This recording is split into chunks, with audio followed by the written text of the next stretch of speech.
كنتم خير أمة أخرجت للناس تأمرون بالمعروف وتنهون عن المنكر وتؤمنون بالله ولو آمن أهل الكتاب لكان خيرا لهم منهم المؤمنون وأكثرهم الفاسقون. تو نیت دل کے اندر ہونا چاہیے، زبان سے بولنے کی کوئی ضرورت نہیں. زبان سے نیت یہ نبی کریم صلی اللہ علیہ وسلم سے ثابت نہیں ہے، نہ ہی وضو کے اندر نہ ہی نماز کے اندر. تو آپ نیت کریں گے دل کے اندر یہ نیت کریں گے کہ میں وضو کر رہا ہوں، اور نیت یہ ضروری ہے. نیت کے بغیر کوئی بھی عبادت اللہ تبارک و تعالیٰ کے پاس قبول نہیں کی جائے گی. انما الاعمال بالنیات وانما لکل امرئ ما نوى. تو سب سے پہلی چیز دل میں نیت ہے. دوسری چیز جو آپ کو کرنا ہے، وضو شروع کرنے سے پہلے بسم اللہ بسم اللہ کہنا چاہیے، جیسا کہ نبی کریم صلی اللہ علیہ وسلم نے فرمایا. اور ہر عمل سے پہلے، ہر عبادت سے پہلے، یعنی نبی کریم صلی اللہ علیہ وسلم نے ہم کو بسم اللہ کا حکم دیا ہے. کوئی بھی کام ہم اللہ تبارک و تعالیٰ کا نام لے کر بسم اللہ کہہ کر جو ہے شروع کریں. تو پڑھ لیجیے.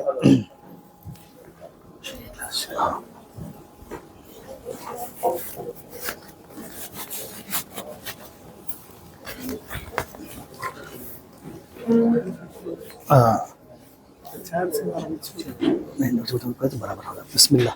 تو دیکھیے اب ہم نے کہا، ہم نے نیت کر لی، اور اس کے بعد جو ہے ہم کہہ رہے ہیں بسم اللہ. یہ کہنے کے بعد جو ہے آپ کو پہلے وضو کے اندر اپنی ہتھیلیوں کو دھونا ہے. یہ جو ہتھیلیاں ہیں اس کو آپ کو جو ہے 3 مرتبہ جو ہے آپ کو ہتھیلیوں کو دھونا ہے. اور اللہ کے رسول صلی اللہ علیہ وسلم سے 1 مرتبہ بھی ثابت ہے، 2 مرتبہ بھی ثابت ہے، 3 مرتبہ بھی ثابت ہے. 3 سے زیادہ نہیں بلکہ 1 مرتبہ اگر آپ دیکھتے ہیں کہ ماشاءاللہ صاف ہو گیا ہاتھ، الحمدللہ کافی ہے. پھر آپ کو دوبارہ دھونے کی ضرورت نہیں ہے، یا تیسری مرتبہ دھونے کی ضرورت نہیں ہے. تو 1 مرتبہ میں اگر ہو گیا تو آپ کے لیے کافی ہے. اور نبی کریم صلی اللہ علیہ وسلم آپ کو معلوم ہے کتنے پانی سے وضو کیا کرتے تھے؟ 1 مد سے وضو کیا کرتے تھے. 1 مد کی مقدار کتنی ہے؟ تقریباً 700 ملی لیٹر، 700 ml. تقریباً 700 ml اس سے نبی کریم صلی اللہ علیہ وسلم کا وضو پورا ہو جاتا تھا. اور غسل اللہ کے رسول صلی اللہ علیہ وسلم آپ کو معلوم ہے کتنے مد سے کیا کرتے تھے؟ 4 سے 5 مد آپ صلی اللہ علیہ وسلم اس سے وضو کیا کرتے تھے. تقریباً کتنے ہوئے؟ 3.5 یا 3.25 3.5 لیٹر تقریباً نبی کریم صلی اللہ علیہ وسلم اس سے غسل کیا کرتے تھے. تو اسی لیے آپ صلی اللہ علیہ وسلم نے وضو کے اندر اسراف سے منع فرمایا. وضو کے اندر اسراف نہیں کرنا چاہیے، نہ ہی جو غسل کے اندر اسراف کرنا چاہیے. جتنا ضرورت ہے اتنا ہی لینا چاہیے. یہاں تک کہ آپ نے فرمایا کہ اگر آپ نہر کے کنارے بھی ہیں تو آپ کو پانی میں اسراف نہیں کرنا چاہیے، جتنا آپ کو ضرورت ہے اتنا. اور اسی طریقے سے یہ بھی جائز ہے کہ آپ مثلا جو چہرے کو 3 مرتبہ دھوئیں اور ہاتھ کو 1 مرتبہ دھوئیں، یہ بھی جائز ہے. تو پورا 3 مرتبہ ہی کرنا ضروری نہیں ہے. کسی عضو کو آپ نے 2 مرتبہ دھویا، کسی کو 1 مرتبہ دھویا، کسی کو 3 مرتبہ دھویا، یہ ساری چیزیں جائز ہیں. تو سب کو ایک ہی کرنا ضروری ہے، 3 یا 2 یا 1 ہی ضروری نہیں، بلکہ آگے پیچھے بھی ہو سکتا ہے. 3 سے زیادہ نہیں ہونا چاہیے. تو پہلے ہم نے وضو کے اندر سب سے پہلے ہتھیلیاں دھونا ہے. ہتھیلیوں کو ہم نے جو ہے دھویا. یہ جو ہے آپ 3 مرتبہ دھوئیے یا 1 مرتبہ دھوئیے، دونوں جو ہے کافی ہیں. اور اس طریقے سے تخلیل یہ جو ہے مستحب ہے. تخلیل کرنا، تخلیل کسے کہتے ہیں؟ یعنی انگلیوں کے بیچ میں انگلیوں کو ڈال کر کے اس طریقے سے تخلیل کرنا. کیونکہ انگلیوں کے بیچ میں کبھی گندگی رہتی ہے، کبھی کچھ جو ہے دھول رہتی ہے، غبار رہتا ہے. تو اس کو اچھے طریقے سے اس طریقے سے صاف کرنا. دیکھیے یہ سب کس لیے ہے؟ اللہ کے سامنے کھڑے ہونے کے لیے، نماز ادا کرنے کے لیے. تو وضو ہمارا اگر صحیح رہے گا تو ہماری جو ہے نماز صحیح رہے گی. تو اس لیے نبی کریم صلی اللہ علیہ وسلم نے یہ ہم کو جو ہے سکھایا کہ جو تخلیل کرنا یہ جو ہے مستحب ہے، سنت ہے. اس کے بعد کلی کرنا ہے، اور کلی کرنے میں بہتر یہ ہے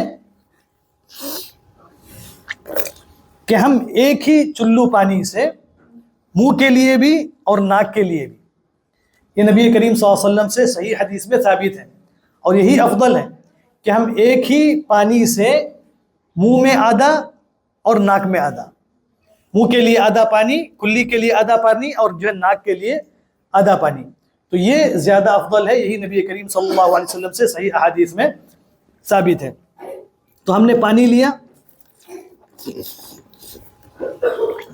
تو پانی کو منہ میں اچھے طریقے سے حرکت دینا ہے، ہلانا ہے، اور ناک کے اندر جو پانی ہم نے لیا اس کو اچھے طریقے سے اوپر تک لینا ہے.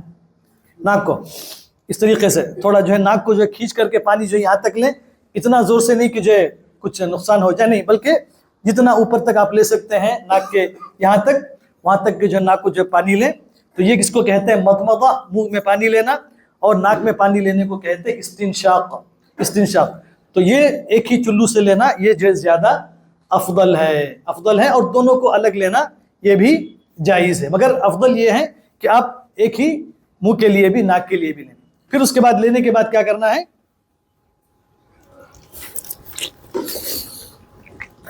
ناک کو جو ہے صاف کرنا ہے، اچھے طریقے سے جو ہے آپ جو ہے ناک کو صاف کریں. یہ نبی کریم صلی اللہ علیہ وسلم کی سنت ہے.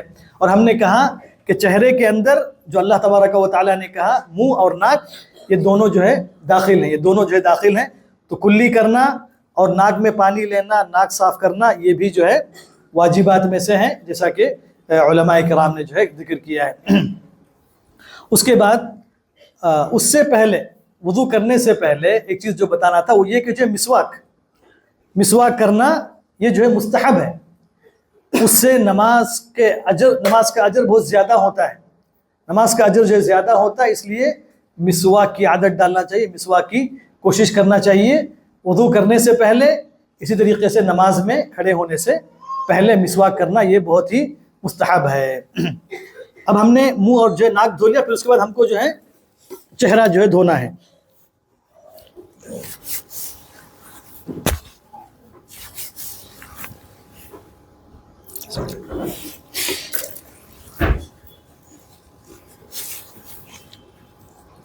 چہرہ جو ہے ہم کو دھونا ہے. تو چہرہ کہاں سے کہاں تک ہے؟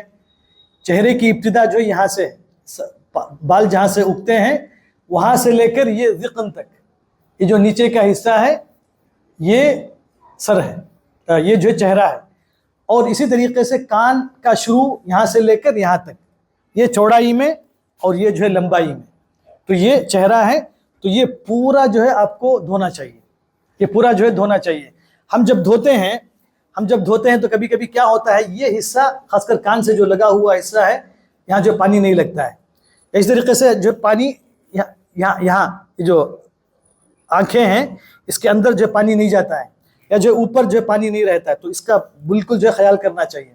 اور اللہ تبارک و تعالیٰ نے چہرہ دھونے کا حکم دیا، چہرے کا مسح نہیں کرنے کا حکم دیا. جیسے ہم پانی لے کے پوچھ لیے تو یہ دھونا نہیں ہوا، یہ جو مسح کرنا ہوا. تو چہرہ دھونا چاہیے، یہ نبی کریم صلی اللہ علیہ وسلم نے حکم دیا.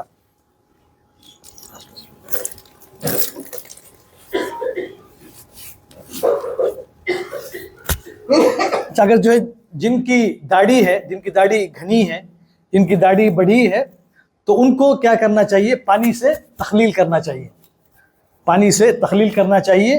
یہ مستحب ہے. پہلے وضو کے اندر ہاتھوں کے اندر تخلیل کرنا، اور جو ہے داڑھی جن کی گھنی ہے، جن کی بڑی ہے، ان کو جو ہے تخلیل کرنا.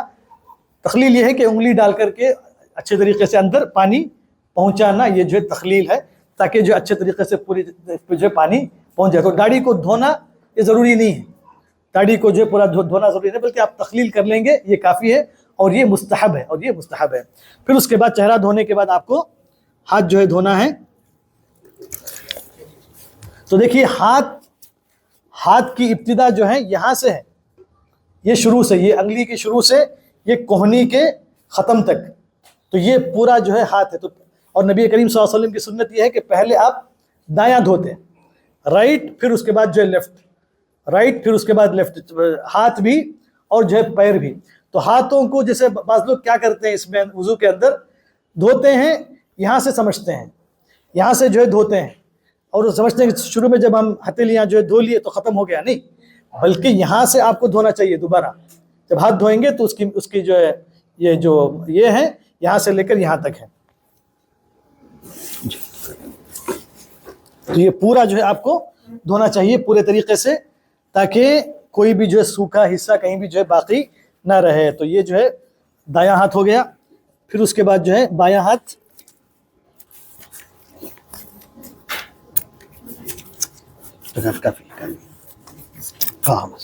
تو یہ ہاتھ ہم نے جو ہے دھو لیا.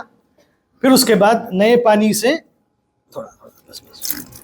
پانی سے ہم کو سر کا مسح کرنا چاہیے.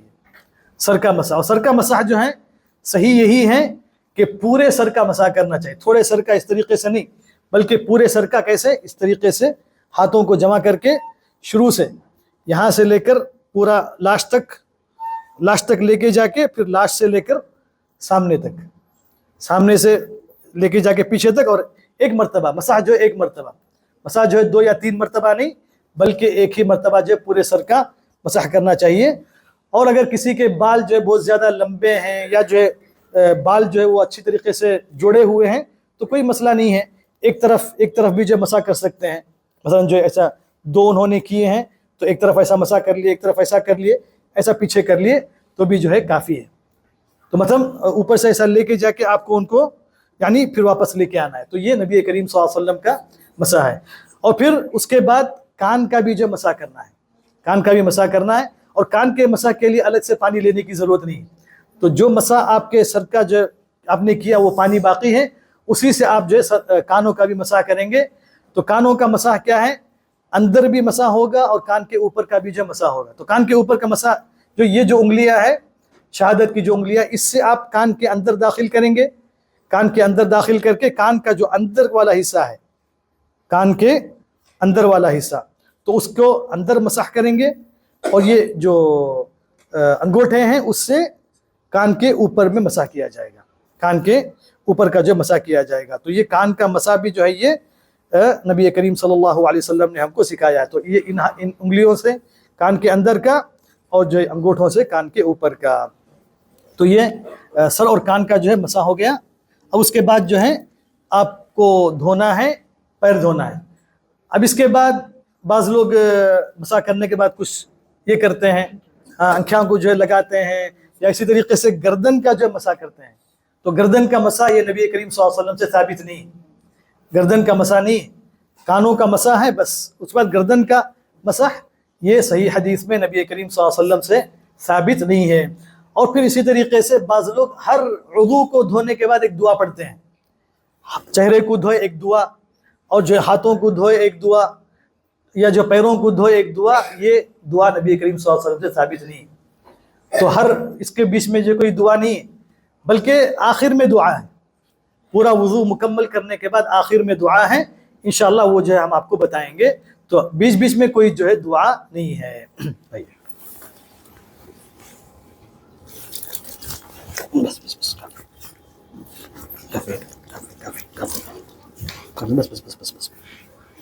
تو دیکھیے اب ہم جو ہے پیر دھو رہے ہیں, سیدھا پیر. اور سیدھا پیر جو ہے دھونا ہے یہاں تک کعب, یہ جو کعب ہے اس کو جو کعب کہتے ہیں یعنی ٹخنا. تو یہاں تک جو ہے دھونا چاہیے. تو یہ, اور پھر اس طریقے تخلیل. اور تخلیل میں جو ہے افضل یہ ہے کہ ہم اس انگلی سے خنصر سے ہم جو ہے تخلیل کریں, اس طریقے سے تخلیل کریں, یہ جو ہے بہتر ہے. یہ نبی کریم صلی اللہ علیہ وسلم نے ہم کو جو ہے بیان فرمایا. تو یہ پیر دھونا ہے, سیدھا پیر ٹخنوں تک. ایک دایاں پیر ہو گیا, پھر اس کے بعد جو ہے بایاں پیر. بس.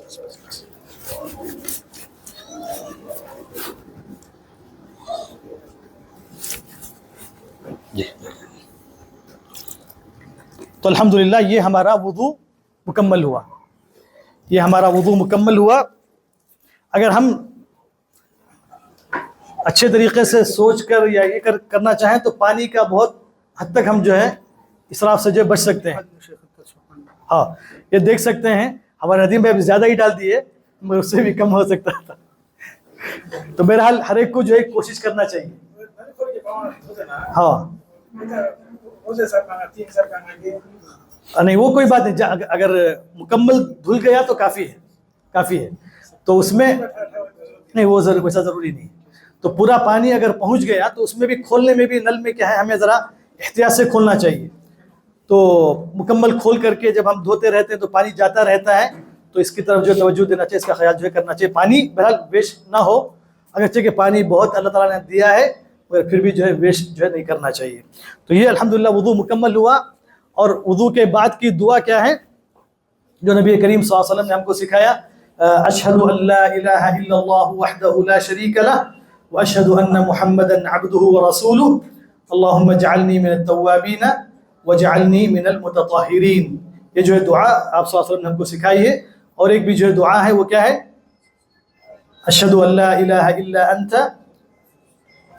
استغفرک واتوب الیک.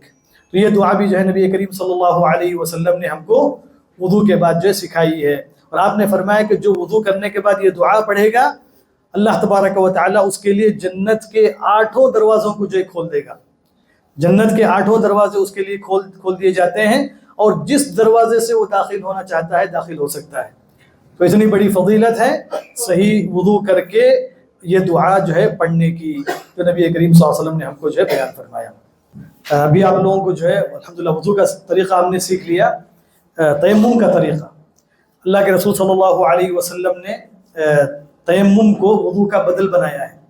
اور اللہ تبارک و تعالیٰ نے بھی قرآن مجید میں کہا فَتَيَمَّمُوا صَعِيدًا طَيِّبًا، پاک مٹی سے تیمم کر لو. اگر پانی موجود نہیں ہے یا پانی استعمال نہیں کر سکتے ہیں، کوئی بیمار ہیں، پانی استعمال کرنے کی وجہ سے ان کی طبیعت اور خراب ہو سکتی ہے یا شفا لیٹ ہو سکتی ہے، تو ایسی حالت میں ان کے لیے جائز ہے کہ وہ تیمم کریں، تیمم کر سکتے ہیں. تو نبی کریم صلی اللہ علیہ وسلم نے تیمم کا طریقہ کیسے بتایا، صحیح تیمم کا طریقہ کیا ہے، وہ ابھی جو انشاءاللہ آپ لوگوں کے سامنے بتایا جائے گا. تیمم کا طریقہ یہ ہے کہ سب سے پہلے نیت، اور تیمم بھی جو عبادت ہے، تیمم بھی عبادت ہے.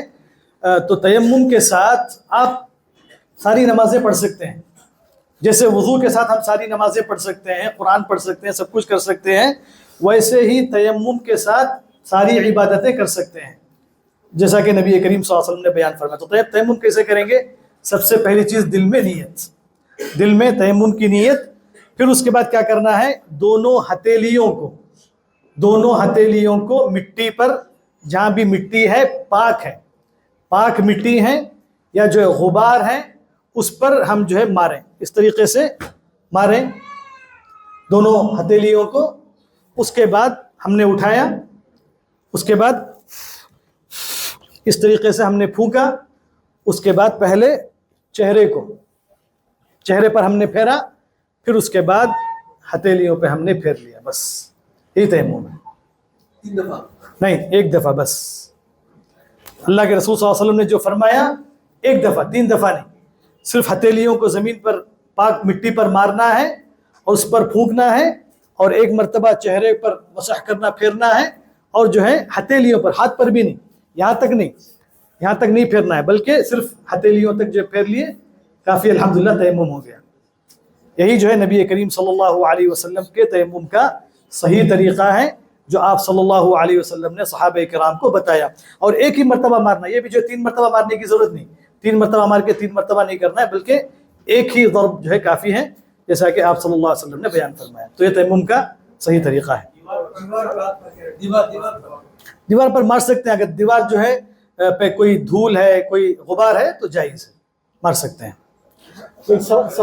سوالات جو بعد میں رکھیں گے تاکہ ہم جو پورا جو سیکھ لیں گے. اچھا، یہ جو ہے تیمم ہو گیا الحمدللہ. ہاں، اب اس کے بعد جو ہے ہاں ساکس مسح کرنے کے لیے بس ہو جائے. اچھا کوئی بس ایسے بول دیں. اچھا ٹھیک ہے.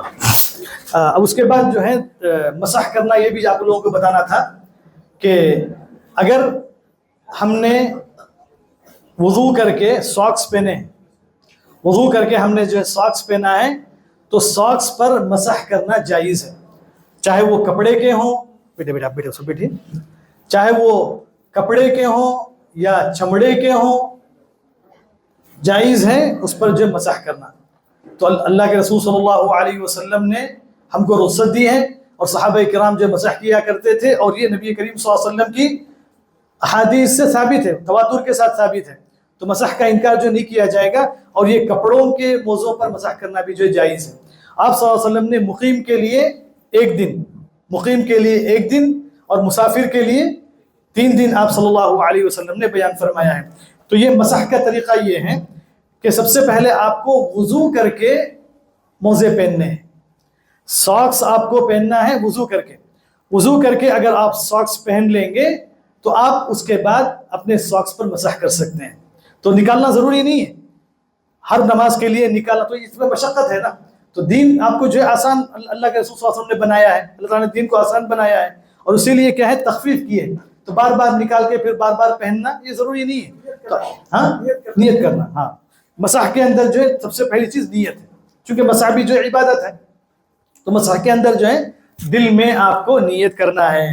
اگر آپ نے وضو کر کے موزے پہن لیے ہیں، ساکس پہن لیے ہیں، تو مثلا اگر آپ نے سمجھیے صبح میں 8 بجے آپ نے وضو کر کے یہ موزے پہنے ہیں، اب آپ کو ظہر کے لیے مثلا جو ہے مسح کرنا ہے، تو آپ وضو کر لیے، چہرہ دھو لیا آپ نے، ہاتھ دھو لیے، ساری چیزیں آپ نے دھو لی، تو پھر اس کے بعد آپ کیا کریں گے، پانی لے کر کے ہاں بس ایسے پانی نکال لیجئے۔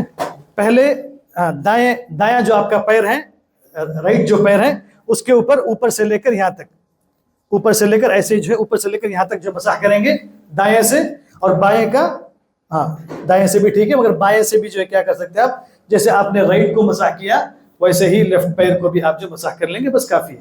یہ جو مسح ہو گیا، پورا نیچے اوپر دونوں کرنا ضروری نہیں ہے، نیچے بھی مسح کریں اوپر بھی مسح کریں یہ ضروری نہیں ہے، بلکہ صرف اوپر آپ مسح کریں گے، جیسا کہ علی رضی اللہ تعالی عنہ نے کہا، تو یہ آپ کا مسح ہو گیا۔ تو آپ الحمدللہ اس کے بعد جب آپ کا وضو ختم ہوگا، مثلا آپ نے صبح 8 بجے وضو کیا اور اب آپ نے مسح کیا اور آپ کا وضو باقی ہے، مثلا آپ کا جو وضو باقی ہے، آپ نے جو وضو کیا وہ تجدید کے طور پر کیا، مگر آپ کا وضو باقی ہے، تو جب آپ کا وضو ختم ہوگا وہاں سے لے کر آپ کا حساب شروع ہوگا الحمدللہ۔ یعنی آپ جب سے ساکس پہنے تب سے حساب نہیں، حساب کب سے، ہاں نہیں 8 بجے سے نہیں، وہی تو آپ صبح 8 بجے مسح کر ساکس پہنے، وضو کر کے ساکس پہنے، پھر آپ کا ہاں ظہر کے لیے آپ نے وضو کیا، مگر آپ کا وضو نہیں ٹوٹا، جب آپ کا وضو جو ہے ٹوٹے گا، وضو ختم ہوگا، وہاں سے لے کر 24 گھنٹے اس کے بعد کا حساب ہے۔ یہی جو ہے علماء اکرام نے بیان کیا ہے، تو یہ حساب ہے۔ اور مسافر کے لیے 3 دن کا حساب ہے، جیسا کہ نبی کریم صلی اللہ علیہ وسلم نے جو بیان فرمایا۔ تو یہ مسح کا طریقہ ہو گیا۔